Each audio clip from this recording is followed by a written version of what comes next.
So far, we've looked at the rise of monasticism under St. Benedict in the 6th century, which we traced back to the end of the so-called Red Martyrdom, or the bloody martyrdom of Rome, and the rise of the unbloody, or the so-called White Martyrdom that kind of followed behind it with the Desert Fathers. And these folks are basically seeking the life of perfection by isolating themselves from the chaos of the world. And we saw the kind of fullness of that with St. Bruno and the Carthaginians. Then at the end of the so-called Dark Ages, that phrase that I despise, but we'll get to that another time, we looked at St. Francis of Assisi and the mendicants, who embraced a kind of traveling lifestyle of evangelical poverty and of preaching in various ways. And it's worth, or I should say with today's talk rather, we're going to be moving way forward. We're going to be moving forward again by 500 years to the 16th century.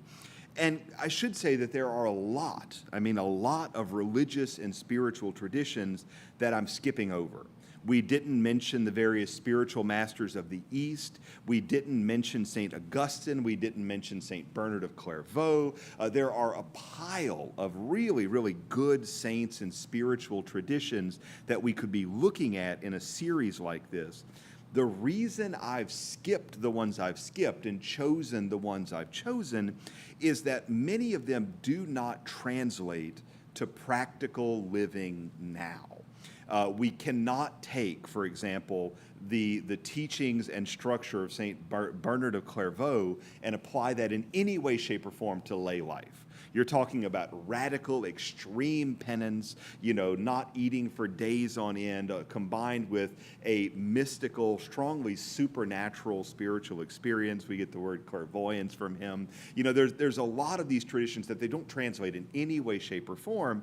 And a lot of the Eastern spiritual traditions are very, very monastic. They're wonderful, but they don't make sense to us with a Western kind of Christian background. And so the ones I've chosen are very specifically chosen because they translate well to living that spirituality out in the course of the lay life. And so in order for that to have been the case, 8 of our 12 total talks in this series will be historically set in the relatively modern time of the last 500 years or so. And so we turn our attention with that kind of disclaimer in mind to the north of Spain and the ancient walled city of Avila. And I'll say I've toured the city once with a pilgrimage group. I'm hoping to take a pilgrimage group there in 2025 or 2026.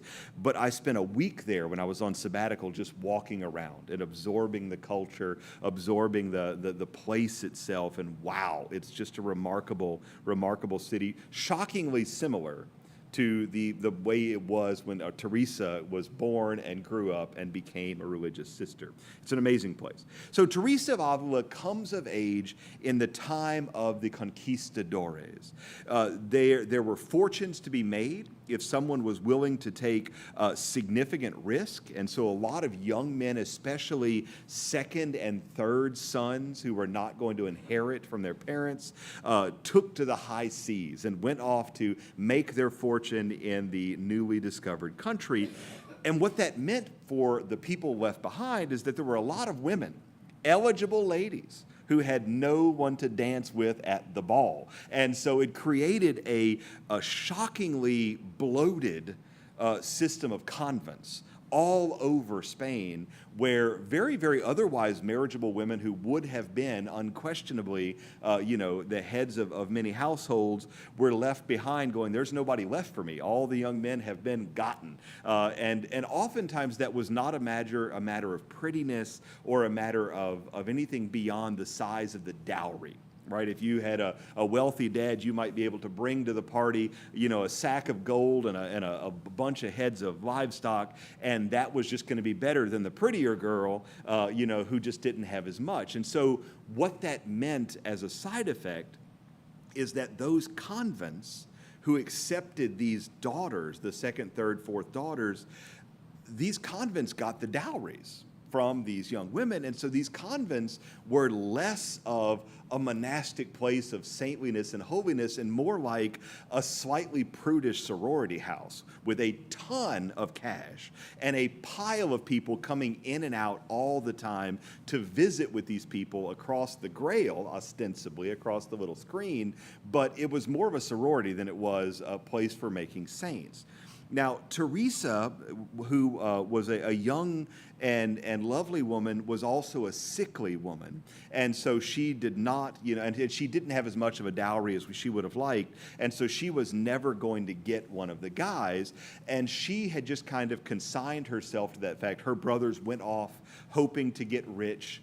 And when the brothers did not come back as rich as she would have liked, or I should say, the brothers went off, and what ended up happening is Teresa started reading the chivalry tales of the day, which were basically romance novels, right? Without the lurid sex scenes that our romance novels today have, but just as inappropriate. It was societally acceptable pornography. And so Teresa began to read these, constantly imagining her brothers off doing these remarkable things, and then thinking of all these wonderful men who she can't marry because they're off there hoping that one day they'll come back with just boxes and boxes and boxes of cash, and they'll come sweep her off her feet, and so on and so forth. So Teresa, as a sickly young girl, developed a very, very bad mental space for this sort of thing. As she ages a little bit, her health improves slightly. Then she has a massive health issue. I won't get into the long, complicated biography. She has a near-death experience where she almost dies. She then recovers and starts to realize that she wants more from this life and that these men are never going to come. She enters one of these sorority-style convents, and she's there for a bit.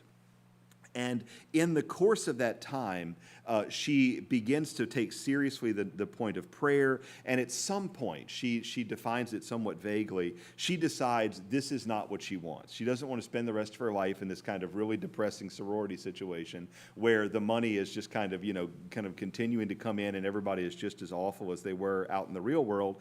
And so she decides she wants to establish a convent of her own. Now, she had been a Carmelite. I'm not going to get into too much to that spirituality. It's a relatively straightforward and easy spirituality to understand. But she decides she wants to be a more serious version, and so she is going to offer up the penance of not wearing shoes, hence discalced. These are Carmelites without shoes. And so she forms, in conjunction with a young priest that she meets through a serendipitous encounter, St. John of the Cross. These two form the Order of Carmelites Discalced, the OCDs, which brings great joy to my heart. The OCD spirituality, then as now, is driven by penance, first of all, very, very serious devotion to saying, I am not going to please me. We're here to please God. We're here to seek the presence of God. And so penance is an essential part of that equation. But the big deal is interior prayer. The Carmelites, especially the OCDs, have a wonderfully OCD structure of prayer. It's a 9-point plan. I love it. It's one of those wonderful things that you can read about for a decade and still feel like a beginner because it's just so rich and it goes so deep. And it's very, very human. We're going to see that with Ignatius of Loyola as well. It's just a deeply human spiritual experience. And so whereas St. Benedict and St. Bruno both leaned into a kind of ritualized shared prayer, chanting the Psalms, for example, the Carmelites are very much expecting the Holy Spirit to engage in a lively discussion with the interior of the prayer. So it's not about let's stand in our stalls and chant these psalms. It is very much let's kneel down in quiet and trust that the Holy Spirit is going to come and we're going to have this profound inner dialogue between me and the Holy Spirit. And Teresa's books, which are remarkable, mostly written to provide spiritual direction to the sisters, her books understand prayer as a series of, you could think of them as levels, as tiers, as stories, as rungs on a ladder. She tends to use the idea of mansions, how you walk into one mansion, then you get to walk into a more interior room, and then a more interior room, and a more interior room. And you can see where the romance novels kind of got stuck in her to a certain sense, where anyone can come in the foyer, but only the beloved can go into the bedchamber at the innermost part of the home. And so she describes it as this series of mansions which are concentric around one another, and how prayer brings us nearer and nearer and nearer to the perfect presence of God. And in that moment of intense nearness, she begins to lose logical reasoning language and begins to absorb poetic language. Again, coming from the great kind of poetic tradition of that time in Spain. And we start to get these ideas of these florid kind of notions of, to be near to the Lord is to look into the sun. And because the sun is so bright and our human eyes cannot conceive it, we are left with merely the darkness that is the Lord, and it not in a way that is evil, but in a way that is beyond our capacity to understand. And so the presence of God is the perfection of what she calls nada, nothingness. And we go, that's very confusing. Very, very deeply confusing. You read Miguel de Cervantes a couple of times and you say, I've got a better idea of it, but still. It's very, very Spanish, and it is very, very poetic, and that makes some people a little anxious about reading Teresa, rather. John of the Cross, the other great founder, in particular struggled to explain in a logical way his profound experiences, and he ended up writing poetry. And then he would write commentaries on his own poems to try to explain what he meant, which is the most bizarre possible way to write a book. But that's what he did. And it's part of the reason that Teresa is the kind of overrepresented spiritually. Her writing is very logical, and it is not as difficult to read. John is very difficult to read. And ultimately, the people who like John are poets by nature. Pope St. John Paul II actually wrote one of his theses on faith in the writing of John of the Cross. And it's unreadably complicated because Pope John Paul II is a poet. And he's reading this and he's going, I feel like I need to write a poem in response to that poem. And it's this lyrical nonsense that you go, I'm not a poet. I'm a math guy. I write computer software. I don't do poetry. And I deeply struggle. It's sort of like someone who reads, the Scottish poet who did the Slouching Toward Jerusalem. What's that poem? It's Keats. Is it Keats? It's Keats. And you get to the end of it. It's Yeats. That's right, W.B. Yeats. And you read this poem and you're going, it sounds really deep, but I've got no idea what's happening. And it's very much like that. John is wonderful to read when you are in a place of deep spiritual calm. I generally tend to pull John out when I'm at the retreat and I'm already 3 or 4 days in and I'm in a very nice, even place. Then I read it and I go, I still don't understand it, but gosh, it just feels good. John is tough. Teresa is much, much more accessible. John famously wrote 2 great of these poem commentary books. The first is called Ascent of Mount Carmel, and the second is Dark Night of the Soul. He also wrote quite a lot more, but again, as I said, it's difficult to read. Teresa is well known for her books that are instructions to the sisters, where you're talking about the interior mansions and things like that. But I don't recommend people read any of them. I recommend instead people read a wonderful, wonderful summary book by a priest named Father Thomas Dubé called Fire Within.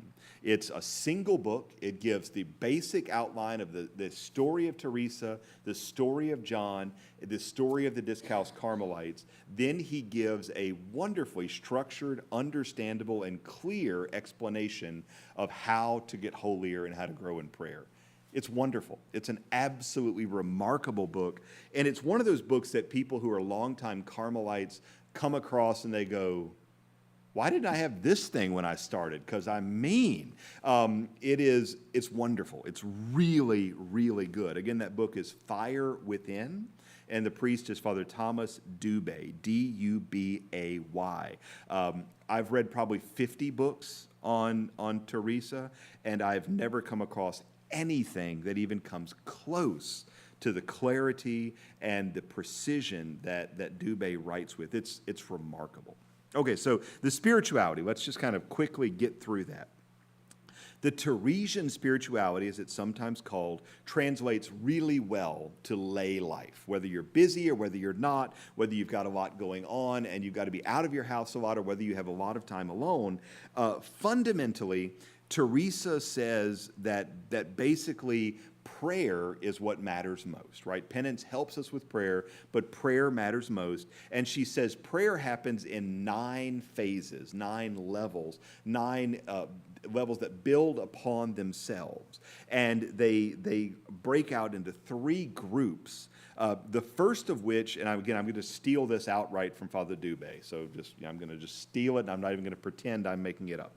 The first 4 of these 9 levels she calls the purgative way.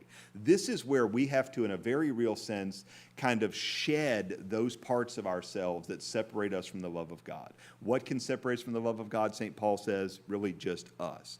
And so it begins with vocal prayer, right? We say prayers out loud. We vocalize our prayers. And so we have to begin with vocal prayer, and that kind of allows us to offer to the Lord both the senses of our hearing, but also the expression of our bodies.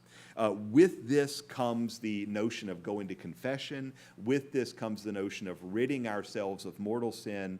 And then as we have begun to embrace vocal prayer, then we can move to mental prayer. Mental prayer is the prayer that is in the mind, but it is still a dialogue, right? It's still me saying things. I'm just not using my mouth to express them. And as we grow in mental prayer, we grow in humility. We grow in a sense of kind of quieting ourselves and putting ourselves more in a position to listen to the Lord. She adds to that affective prayer and acquired recollection, both of which are a little too complicated to explain in a sentence. But basically, this is the idea of my prayer needs to move beyond just ideas in my mind and needs to become something where I am kind of recollected and I'm listening to the Lord and I'm letting my entire self pray, whether that means for me that's sitting in a chair or kneeling down or wherever I am, it's bringing my whole self now into a place of readiness to receive the presence of God, whatever that looks like for me. And so the first four notions of prayer, this purgative way, are relatively easy and happen relatively quickly. Then we move to what St. John called the dark night of the senses, or what Teresa calls the illuminative way. And this is where we start to move toward contemplation. This is where instead of having thoughts in our minds when we're with the Lord, we really are deliberately listening for the presence of God, and we're waiting on God. Rather than saying, are you there? Are you there? Are you there? It's very much just, I'm going to sit here, and if I sit here for 15 minutes or 20 minutes or 2 hours, I'm just going to wait for the Lord. Again, this is difficult for us as Americans because we are a noise-oriented people. I've preached many times about where I've joked and said, for some of us, 15 seconds is about as much as we can put together. This type of spirituality is not for the ADHD. I'll just be honest with you. If your brain is always moving in 100 directions, it's very difficult. It's not impossible at all, but it is very difficult to train yourself out of that. And if I live my life in that mode and then I try in my prayer time to become entirely different, that's going to be challenging, really challenging. So this is one of those kind of things where if our dispositions line up, or if we just really want it, anybody can embrace this Carmelite spirituality, but there is a certain component of it where it's nice to have the right disposition. So we had vocal prayer, mental prayer, affective prayer, acquired recollection, this infused contemplation, which comes as a gift from the Lord, and then the 6th is what she calls the prayer of quiet. And this is where we really enter into, I am simply looking for the presence of the Lord. I want quality time with God. I have no desire to say. I have no desire to hear. I don't need to have something figured out. I don't need to achieve anything. I'm wasting time with the Lord because I love the Lord. And that's where most of us feel like this is a good place to be. If I could do this, this would be great. But St. John and St. Teresa have 3 more levels, which he calls the dark night of the soul. She calls the unitive way. And so this is where she talks about having a simple union with the Lord. Doesn't sound that simple to me. Conforming union with the Lord, and then a transforming union with the Lord. And each of those, of course, has quite a lot of explanation behind it. But basically, this is Teresa's explanation of how you become a saint who experiences this profound intimacy with the Lord. And I'm not honestly going to try to delve through that list and explain it in detail. It's the kind of thing that can be done in about an hour-long talk, but I would struggle to do it in 3. Just because I'm more verbose. Again, Dubé is the way to go here. Father Dubé's book is wonderful. And the OCD in me actually lines up very nicely with the OCD spirituality because it is very structured. And it allows you at your own pace to say, hey, I've got some time every day. And so what can I do to put that to good use? Ignatius is going to have some very different ideas at roughly the same time and roughly the same place. But Teresa and John really have this beautiful notion of saying, God's presence is enough for me. That's what I want, to be in the presence of God. I'm not looking to accomplish or achieve. I simply want to be in the presence of the Lord. When we get to Thérèse of Lisieux, we will have the logical conclusion of this, which says, I simply want to be at the Lord's service at any moment, whatever he wants. If he wants me to sit, if he wants me to go, that will be the kind of conclusion of this. But for Teresa, it's just, how can I be in the presence of the Lord? Now, in order to accomplish this, you do need a good bit of quiet. Beginners will find that 15 to 20 minutes a day is plenty. But once you really start to dig into this spirituality, and if it really jives with you, you could find yourself spending 1 to 2 to 3 hours a day in quiet with the Lord. Part of that being perhaps the rosary, which would fall, very early on there in the vocal and mental prayer zone. But part of that just being sitting with the Lord. And, obviously none of us are going to become nuns or priests in that order, but it is entirely reasonable to set aside a couple hours of your day if this really jives with you. It's kind of like, I've heard it described by other people, it's kind of like the gym. The first time you go to the gym or the first time you go to exercise or go to the rehab place or whatever, it really is awful. You just hate everything about it. It's unfamiliar and it's just not something that's necessarily a lot of fun. And you're getting soreness and you're stretching and you're going, it's really boring to sit here for an hour and do absolutely nothing. But as you kind of get into it and you realize there's a real benefit to it and you start to see some benefits in your own heart and mind and soul, then you find yourself saying, I can get why people want to spend a lot of time doing this. I get why people want to come back again and again and again. And it works the same way with this spirituality in particular, because there is a clear sense of directionality. With Francis, with Benedict, there's just a sense of, we do this, it's exactly the same thing we're going to do 20 years from now, and we just want to get deeper into this. Whereas Teresa is saying, this is the direction we're going. There's a clear direction, there's a clear path, and for some people, that's a really helpful approach. And so that really kind of does sum up, in a broadish sense, the Discalced Carmelite spirituality. It is a bit more complex, but it's also a good bit more accessible. If you find yourself really interested in this, there is a group of lay Carmelites that meets in Alexandria once a month for prayer, and they have a talk that is given that helps them understand Teresa, and then they have books and things like that. I gave the talk there, I guess, about 6 months ago, something like that. But that's a wonderful little group if you're interested in it. And so unlike Benedict or Bruno or Francis, any of us really can start the Teresian way right away. There's a ton on the internet, and again, I strongly recommend Fire Within. I have a physical copy as well as ebooks and audiobooks if you're interested. They're really, really excellent spiritual tradition. And so next time we will look toward the very, very polar opposite of this with Ignatius of Loyola and the Jesuit spirituality, which is absolutely one of my favorites. I was strongly deciding in seminary whether or not I wanted to be a Jesuit or whether or not I wanted to be a Carmelite. These were the two directions I wanted to go if I wasn't going to be a diocesan priest. And ultimately I said no to the Jesuits because there weren't any sane Jesuits I could find. And I said no to the Carmelites because the spirituality, ultimately, my interior spirituality is very Carmelite, but my exterior way of expressing it really didn't line up with them. And so my spiritual director and I thought about it at length, and I had a wonderful Carmelite spiritual director, and it was a lot of good things going on, but ultimately, these are the two spiritualities I really, really connect with.